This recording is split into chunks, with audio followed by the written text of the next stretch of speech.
Nessa semana, uma decisão judicial entrou para a história do Brasil. Pela primeira vez, um ex-presidente da República foi condenado por corrupção e lavagem de dinheiro. Em sentença do juiz Sérgio Moro, o ex-presidente Luiz Inácio Lula da Silva foi condenado a 9 anos e meio de prisão. O Fantástico explica agora quais foram os tipos de provas usados por Moro para chegar a essa decisão inédita. Se alguém tiver uma prova contra mim, por favor, diga. Eu ficaria mais feliz se eu fosse condenado com base numa prova. Mas na sentença, o juiz Sérgio Moro diz que as provas contra o ex-presidente Lula existem. E ele as detalha nas mais de 200 páginas da decisão. Moro condenou Lula a 9 anos e 6 meses de prisão pelos crimes de corrupção e lavagem de dinheiro, por ter recebido da OAS um apartamento triplex neste edifício, no Guarujá.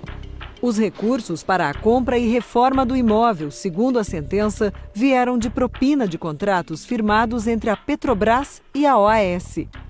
E a sentença é o ato em que o juiz vai, diante das provas que foram produzidas, verificar se a versão da acusação é correta, se a versão da defesa é correta. Se ele tiver certeza da versão da acusação, com base nas provas, ele condena.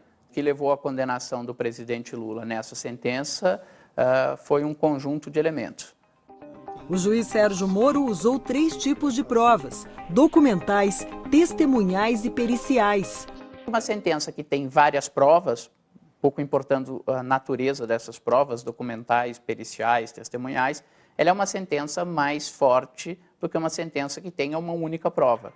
Quando Moro ouviu o depoimento do ex-presidente Lula em maio passado, assegurou: eu lhe asseguro que vai ser julgado unicamente com base nas leis e na prova do processo. O senhor pode ficar seguro quanto a isso. A sentença de Sérgio Moro começa avaliando as chamadas provas documentais. As primeiras provas citadas são aquelas encontradas na casa de Lula, em São Bernardo do Campo, no ABC Paulista. Esta é a cópia de um termo de adesão assinado pela ex-primeira-dama Marisa Letícia, em 2005.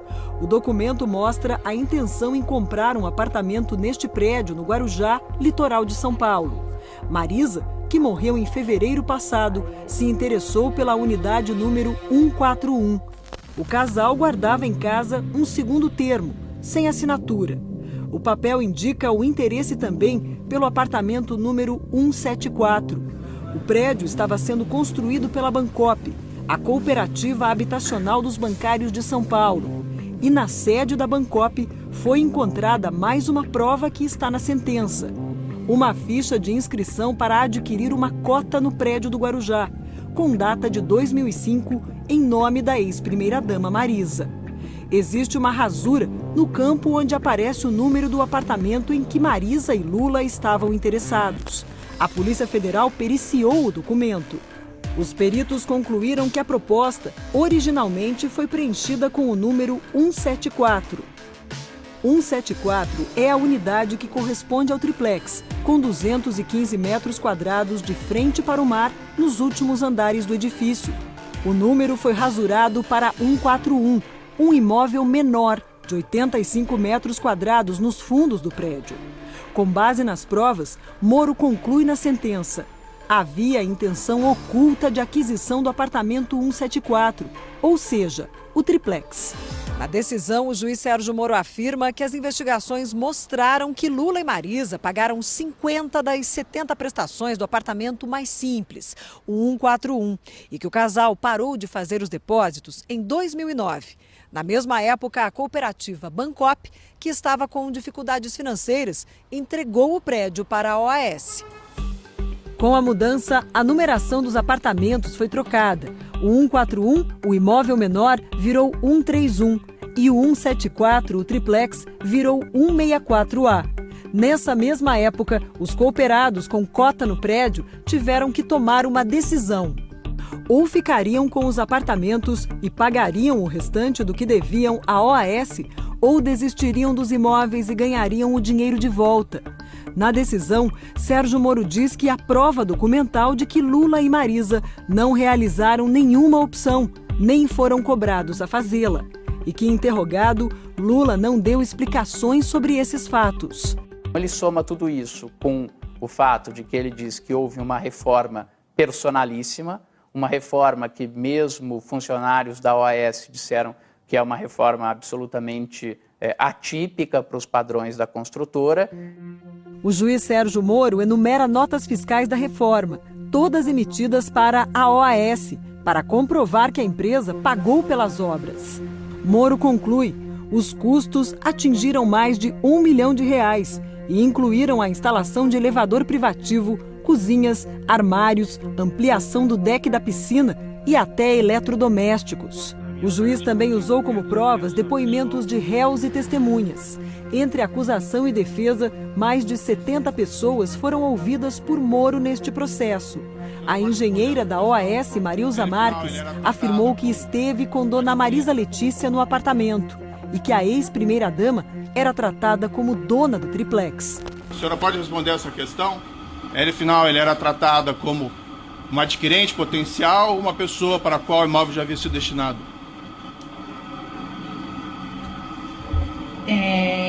Tratado como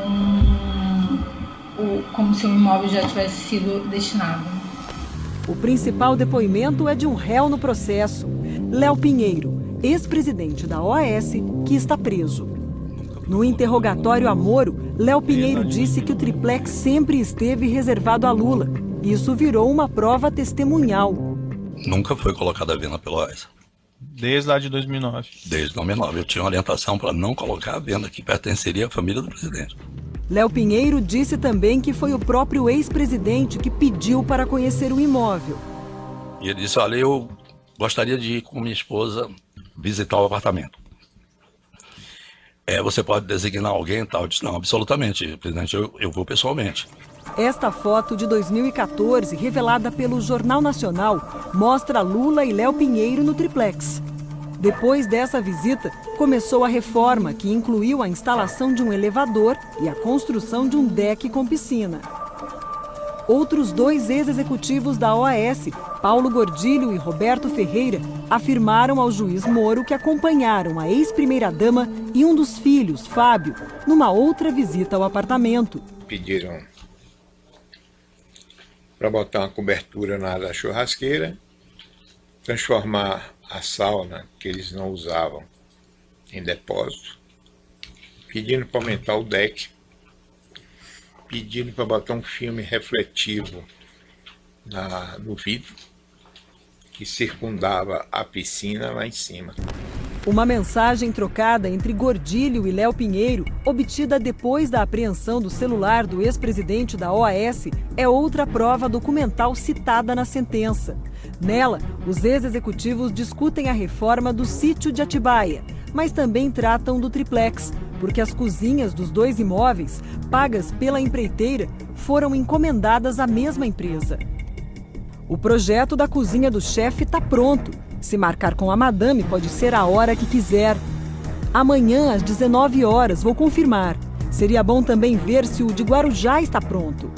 Guarujá também está pronto. No depoimento, Léo Pinheiro foi questionado sobre a mensagem. Quem que é madame aqui que foi referido? A ex-primeira-dama. Para Moro, não há dúvida. As provas confirmam a tese da acusação de que o apartamento 164A triplex foi atribuído ao ex-presidente e à sua esposa desde o início da contratação e que as reformas no imóvel foram feitas para atendê-los especificamente. A defesa de Lula contestou pontos da sentença. Criticou a validade do depoimento de Léo Pinheiro, que colaborou com a justiça e tenta fechar um acordo de delação premiada. A sentença despreza o depoimento de 73 testemunhas que foram ouvidas ao longo de 24 audiências, despreza provas documentais e dá força da validade jurídica a papéis que não deveriam ter e, sobretudo, ao depoimento de um delator informal cujo depoimento mereceu 29 parágrafos na sentença, ao passo que a prova da inocência que nós apresentamos mereceu 5 singelos parágrafos na sentença. Mas no entendimento da justiça, o fato de alguém ser um criminoso não significa que não possa dizer a verdade. E o juiz Sérgio Moro entendeu que, nesse caso, o depoimento do criminoso, confesso, narrava fatos verdadeiros, porque vinha apoiado também em outras provas que indicavam a mesma coisa, isto é, que de fato a propriedade do apartamento era do presidente Lula. Os advogados de Lula questionam outro ponto da sentença. A defesa argumenta que provou durante o processo que o apartamento não pertence ao ex-presidente, porque a OAS ofereceu o imóvel como garantia numa operação no mercado financeiro e que a empresa não poderia fazer isso se não fosse ela própria, dona do apartamento. Aquele apartamento triplex jamais poderia ter sido dado ao ex-presidente Lula em 2009, porque ele estava comprometido como garantia a um contrato feito com a Caixa Econômica Federal e outras entidades, dando não só a hipoteca deste imóvel, mas dando 100% dos direitos econômicos e financeiros do imóvel a um fundo ligado à Caixa. Esta prova foi simplesmente tratada de forma superficial e claramente sem nenhum interesse pelo juízo.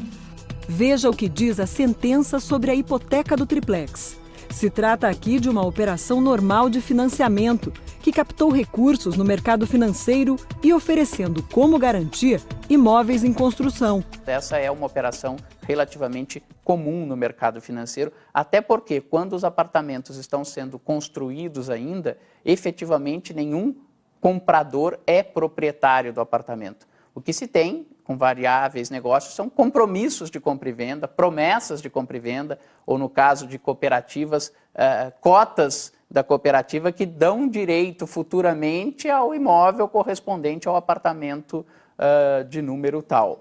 A sentença diz também: não foi oferecido como garantia apenas o triplex, mas todos os imóveis do referido empreendimento. As provas mostram que outros apartamentos do mesmo prédio também estavam hipotecados e, mesmo assim, foram negociados. Quem explica é o professor titular de Direito Civil da USP, Carlos Alberto Maluf. No processo, existem outras matrículas de outras unidades, de outros andares, tem nada a ver com o triplex do ex-presidente, que também consta essa hipoteca e foram negociados com terceiros, com outras pessoas. Isso esvaziou o argumento da defesa.